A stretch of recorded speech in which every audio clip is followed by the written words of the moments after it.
नमस्कार, मैं प्रिया। आज है 3 अक्टूबर। चले जानते हैं बिहार की 25 बड़ी खबरों को। राजस्थान उच्च न्यायालय ने निकाली 1760 सरकारी नौकरियां। राजस्थान उच्च न्यायालय ने 1760 अलग अलग पदों के लिए रिक्तियां निकाली है। मिली जानकारी के अनुसार इन पदों के लिए junior judicial assistant clerk grade 2, junior assistant clerk grade 2, non TSP clerk grade 2, TSP junior assistant non TSP और जूनियर असिस्टेंट टीएसपी शामिल है। इन पदों के लिए आवेदन के लिए राजस्थान उच्च न्यायालय के आधिकारिक वेबसाइट hcrag.nic.in पर जाकर ऑनलाइन एप्लीकेशन फॉर्म के माध्यम से आवेदन कर सकते हैं। उम्मीदवारों को ध्यान देना चाहिए कि ऑनलाइन आवेदन की प्रक्रिया 1 अक्टूबर से शुरू हो चुकी है और 1 नवंबर तक जारी रहेगी। इच्छुक उम्मीदवार को किसी मान्यता प्राप्त विश्वविद्यालय या संस्थान से स्नातक डिग्री उत्तीर्ण या समकक्ष योग्यता प्राप्त होना चाहिए। इंटरमीडिएट 2021 की प्री बोर्ड एग्जाम की तारीख हुई जारी। कोविड-19 के माहौल में सभी गतिविधियों पर रोक लगाई गई थी। वहीं इससे शैक्षणिक कार्यक्रम भी बुरी तरीके से प्रभावित देखने को मिले थे। इससे छात्रों को काफी ज्यादा नुकसान हुआ है। इसी बीच बिहार बोर्ड इंटरमीडिएट 2021 के प्री बोर्ड परीक्षा की तारीख जारी कर दी गई है। बिहार बोर्ड के अनुसार परीक्षा 14 से 21 अक्टूबर तक हर जिले में 2 पाली में ली जाएगी। पहली पाली में ऐसा होगा जब बिहार प्री बोर्ड परीक्षा का प्रश्न पत्र तैयार किया जाएगा। आपको बता दें, प्री बोर्ड के प्रश्न पत्र के लिए विद्यार्थी से कोई शुल्क नहीं लिया जाएगा। जो छात्र प्री बोर्ड परीक्षा में उत्तीर्ण होंगे वहीं इंटरमीडिएट परीक्षा 2021 में शामिल होंगे। आगामी विधानसभा चुनाव में पेड और फेक न्यूज पर चुनाव आयोग की सख्त नजर।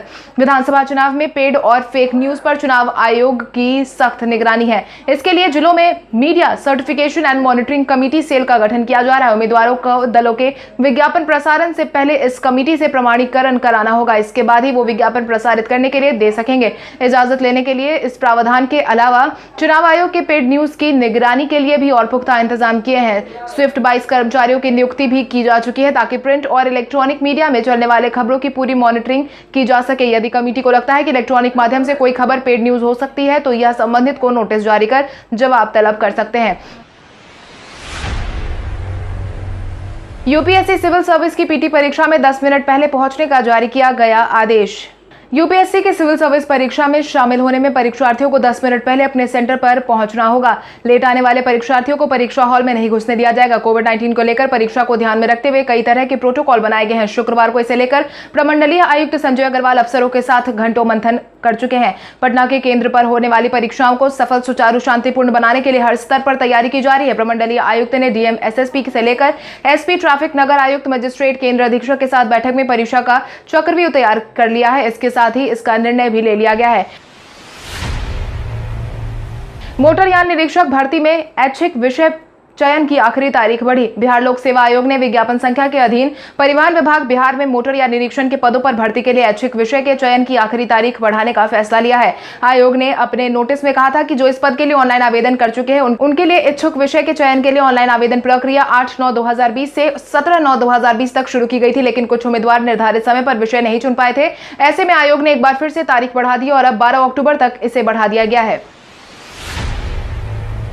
बिहार में कोविड-19 प्रभावितों की संख्या पहुंची 1,85,000 के पार। देश में कोविड-19 प्रभावितों की संख्या लगातार बढ़ती जा रही है। वहीं बिहार में प्रभावितों की संख्या भी लगातार बढ़ती जा रही है। स्वास्थ्य विभाग की तरफ से साझा की गई जानकारी के अनुसार कुल मिलाकर 1431 नए मरीजों की पुष्टि की गई है, जिसके बाद प्रभावितों की संख्या बढ़कर 1,85,707 पर पहुंच गई है। अगर हम प्रभावित जिलों की संख्या की बात करें तो अररिया में 52, अरवल में 6, औरंगाबाद में 21, बांका में 49, बेगूसराय में 19, भागलपुर में 37, भोजपुर में 18, बक्सर में 21, दरभंगा में 18, पूर्वी चंपारण में 35, गया में 40, गोपालगंज में 48, जमुई में 59, जहानाबाद में 45, कैमूर में 5, कटिहार में 21, खगड़िया में 5, किशनगंज में 35, लखीसराय में 22, मधेपुरा में 34, मधुबनी में 33, मुंगेर में 20, मुजफ्फरपुर में 58, नालंदा में 46, नवादा में 14, पटना में 236, पूर्णिया में 131, रोहतास में 30, सहरसा में 18, समस्तीपुर में 24, सारण में 27, शेखपुरा में 23, शिवहर में 5, सीतामढ़ी में 15, सिवान में 44, सुपौल में 35, वैशाली में 24, पश्चिम चंपारण में 51। वहीं ठीक होने वाले मरीजों की संख्या में भी बढ़ोतरी देखी जा रही है। स्वास्थ्य विभाग की तरफ से बीते दिन के शाम 4 बजे तक जारी किए गए अपडेट के अनुसार कुल मिलाकर 1,72,364 मरीज ठीक हो चुके हैं। वहीं 910 लोगों की जान जा चुकी है। बिहार विधानसभा चुनाव में दूसरे और तीसरे चरण के लिए 24 जिलों में 46 व्यय प्रेक्षक हुए तैनात। दूसरे और तीसरे चरण के चुनाव के लिए आयोग ने 24 जिलों के व्यय प्रेक्षकों की सूची तैयार कर ली है। सभी 24 जिले में चुनाव खर्च पर नजर रखने और उसका हिसाब किताब निपटाने के लिए कुल 46 व्यय प्रेक्षक तैनात कर दिए गए हैं। चुनाव आयोग ने व्यय प्रेक्षकों की सूची तैयार कर ली है। जिलों को भी इसकी सूचना दे दी गई है। इसके साथ ही इसे संबंधित विधानसभा में चुनाव खर्च पर नजर रखना है और प्रत्याशी और दलों के लिए हिसाब से उनका मिलान भी करना होगा। खर्च के लिए निर्धारित अधिकतम राशि के संबंध में भी प्रेक्षक पर नजर रख सकेंगे। इनमें प्रेक्षकों की सहायता के लिए व्यय जिलों से अतिरिक्त अधिकारियों की तैनाती की जानी है। दलों और प्रत्याशियों के लिए किए गए खर्च का ब्यौरा भी व्यय प्रेक्षकों के सामने रखा जाएगा। आज बिहारी पहचान में हम बात करेंगे अजीत अंजुम की। अजीत अंजुम एक वरिष्ठ पत्रकार और लेखक है। उन्होंने न्यूज 24 इंडिया टीवी चैनल में मैनेजिंग एडिटर के तौर पर काम किया है। साथ ही उन्हें उनके काम के लिए Ramnath Goenka excellence in journalism award से भी 2010 में सम्मानित किया जा चुका है। उन्होंने 9 साल TV9 भारतवर्ष में भी अपना योगदान दिया है। पत्रकारिता की दुनिया में अपना योगदान देने वाले अजीत अंजुम का जन्म 7 अप्रैल 1969 को बेगूसराय जिले में हुआ था। उन्होंने अपनी पढ़ाई बिहार यूनिवर्सिटी मुजफ्फरपुर से पूरी की थी। साल 1989 में वो लगातार पत्रकारिता के क्षेत्र में काम कर रहे हैं। उन्होंने अपनी प्रारंभिक पढ़ाई बेगूसराय और दरभंगा से की थी। वहीं bachelors degree Langat Singh college Muzaffarpur से पूरी की थी। बिहार के 2 IAS अधिकारी समेत कई का हुआ तबादला। बिहार के 2 IAS अधिकारी को नई जिम्मेदारी सौंप दी गई है। इस संबंध में सामान्य प्रशासन विभाग ने अधिसूचना जारी कर दी है। इसके साथ ही यह परियोजना निदेशक ग्रामीण विकास विभाग बाला मुरुगन डी को अपर मुख्य निर्वाचन पदाधिकारी के पद पर पदस्थापित कर दिया गया है। वहीं राज्य परियोजना निदेशक बिहार शिक्षा परियोजना संजय कुमार सिंह को भी अपर मुख्य निर्वाचन पदाधिकारी के पद पर पदस्थापित किया गया है। इससे पहले भी 2019 के लोकसभा चुनाव के दौरान इन दोनों पदाधिकारियों को जिम्मेदारी दी गई थी। इतना ही नहीं, बिहार में ADM रेंज के 10 अधिकारियों की प्रतिनियुक्ति भी कर दी गई है। 9 स्पेशल क्लोन ट्रेन के समय सारणी में हुआ परिवर्तन। रेल यात्रियों के लिए अच्छी खबर सामने आई है। समस्तीपुर रेल मंडल से गुजरने वाली 9 क्लोन ट्रेनों की समय सारणी को बदल दिया गया है, जिसकी जानकारी देते हुए समस्तीपुर रेल मंडल के सीनियर DCM सरस्वती चंद्र ने बताया है कि ट्रेन के बेहतर परिचालन को लेकर यह बदलाव किया गया है। नए समय सारणी के अनुसार ट्रेन संख्या 04651 Jaynagar Amritsar special clone train Samastipur junction पर सुबह 8:50 और 7 बजे समस्तीपुर जंक्शन पर आएगी, जहां से ट्रेन को 7:25 मुजफ्फरपुर जंक्शन के लिए रवाना किया जाएगा। वहीं सहरसा नई दिल्ली स्पेशल ट्रेन नए समय के अनुसार बाराबांकी में 19:20 पर रवाना होगी, जबकि महलौर में यह ट्रेन 19:30 की जगह 19:44 पर जाएगी। जिन ट्रेनों का समय बदला है उसमें अहमदाबाद दरभंगा अब समस्तीपुर जंक्शन पर 8:30 बजे पहुंचेगी। दरभंगा अहमदाबाद मुजफ्फरपुर जंक्शन 5:20 पर पहुंचेगी।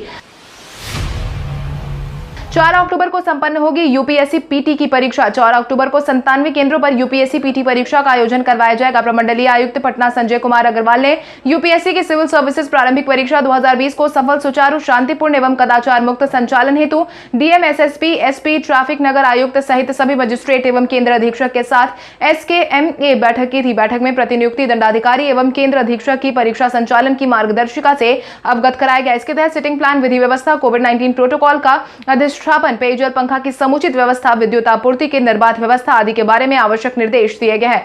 UPSC की सिविल सर्विसेज प्रारंभिक परीक्षा का आयोजन 4 अक्टूबर को 97 उप केंद्रों पर किया जाएगा। मशहूर शायर मुन्नवर राणा की बेटी फौजिया राणा ने थामा कांग्रेस का हाथ। मशहूर शायर मुन्नवर राणा की बेटी फौजिया राणा ने शुक्रवार को कांग्रेस की सदस्यता ग्रहण कर ली है। बिहार प्रदेश कांग्रेस प्रभारी शक्ति सिंह गोहिल और प्रदेश अध्यक्ष मदन मोहन झा सहित अन्य नेताओं की उपस्थिति में उन्हें पार्टी में शामिल कराया गया है। कांग्रेस की सदस्यता ग्रहण करने के बाद फौजिया राणा ने मीडिया से बातचीत के दौरान बताया है कि आज के समय में सभी राजनीतिक दल छल कपट करते रहे हैं। उन्हें कांग्रेस पार्टी सबसे बेहतर लगी है, क्योंकि कांग्रेस ही एक ऐसी पार्टी है जो लोगों के लिए आगे बढ़कर उनके लिए खड़ी होती है। यह रायबरेली से आती है, लिहाजा कांग्रेस से पहले भी उनका जुड़ाव रहा है।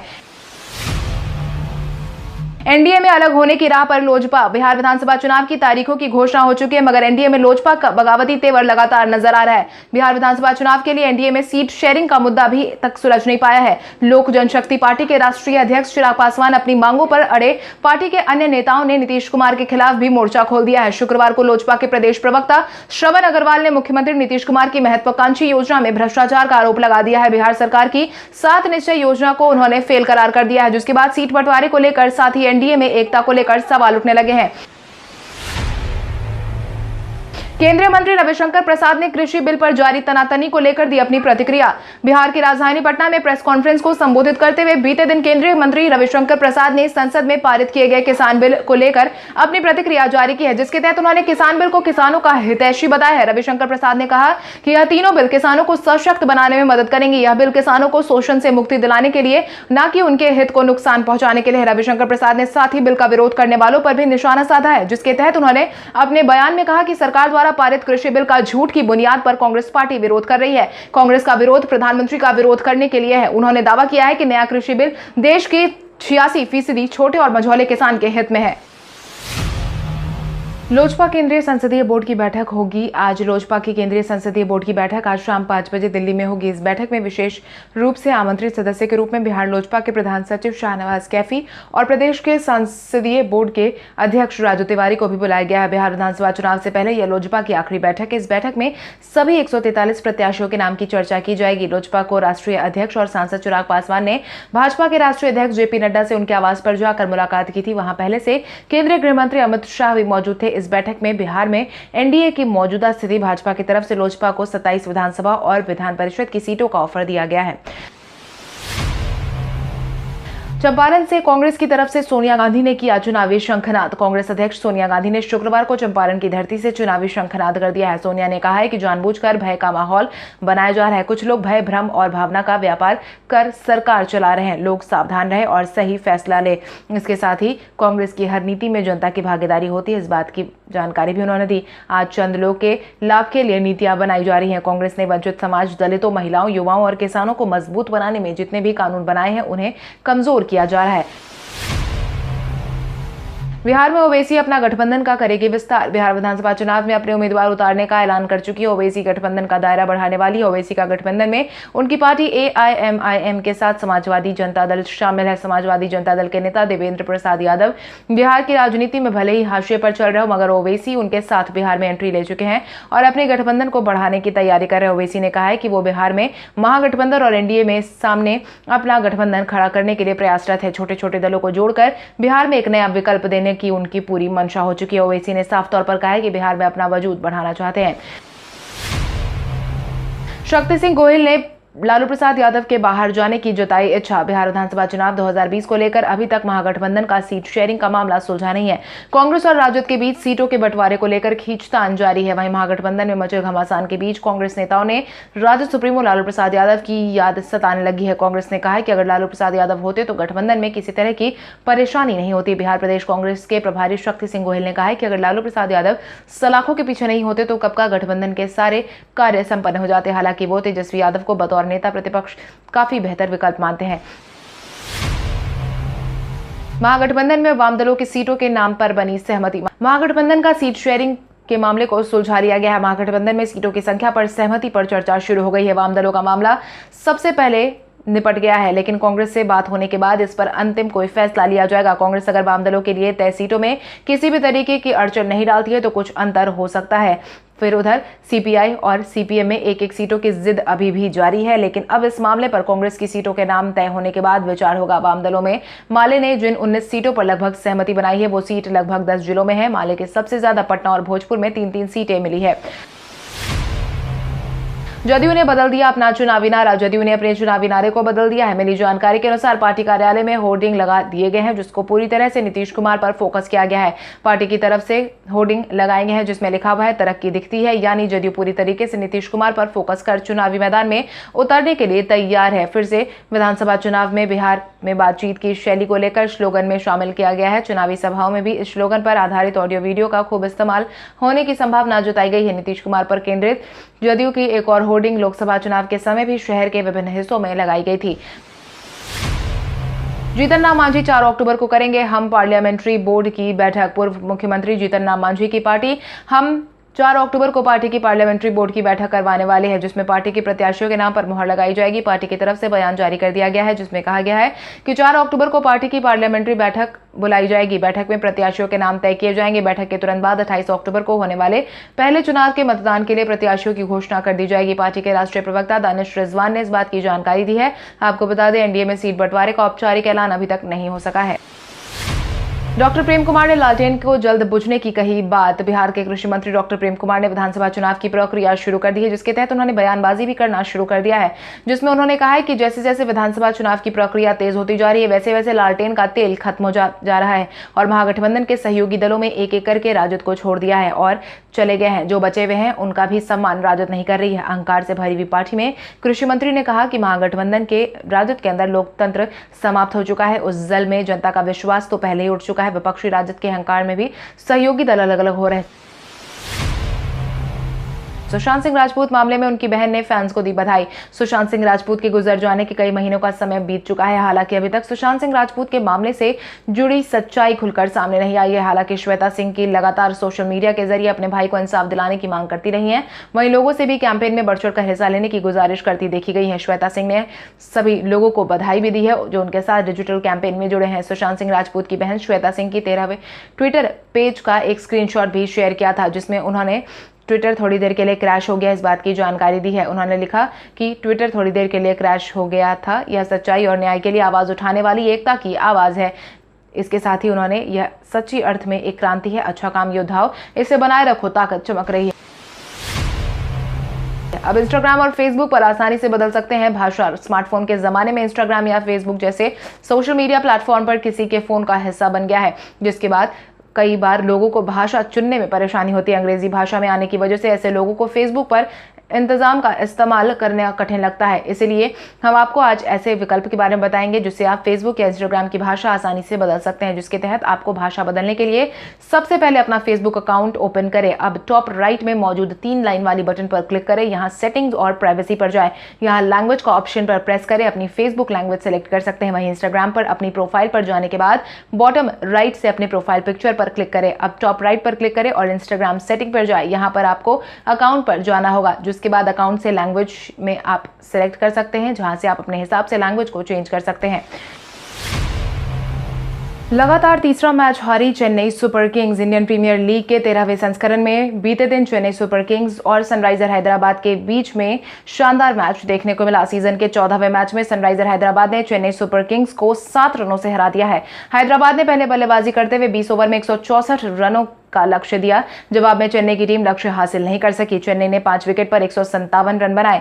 इसके साथ ही चेन्नई सुपर किंग्स के लिए जडेजा ने 50 रनों की पारी खेली। धोनी ने नाबाद 47 रनों की पारी खेली, लेकिन ये टीम की जीत के लिए नाकाफी थी। दूसरी तरफ सनराइजर हैदराबाद के लिए प्रियम गर्ग ने नाबाद 51 रन बनाए। ऑलराउंडर अभिषेक शर्मा ने भी 31 रनों की शानदार पारी खेली। आपको बता दें, सनराइजर हैदराबाद के ये टूर्नामेंट में लगातार दूसरी जीत है। वहीं चेन्नई सुपर किंग्स ने हार की हैट्रिक लगा दी है। कल हमारे द्वारा पूछे गए सवाल का जवाब आप में से बहुत सारे यूजर ने हमें कमेंट करके दिया था, उसके लिए आपका बहुत बहुत धन्यवाद। आप में से जिन यूजर का कमेंट हमें अच्छा लगा है उनके नाम है उजाला चौधरी, सोनू राजवंशी, मिथुन सिंह, शाहनवाज अहमद, सुबोध कुमार, अरविंद प्रसाद, नीतीश कुमार, ओमकार सिंह, पवन एंटरटेनमेंट, चंदन कुमार, हेमंत राज, शंकर यादव, जलंधर शेखर, जयशंकर, कुमार रवि, रंजन कुमार, नीरज कुमार। इसके अलावा हमारी टीम को और भी लोगों के जवाब अच्छे लगे, मगर समय के अभाव के कारण हम उनका नाम नहीं ले पाए।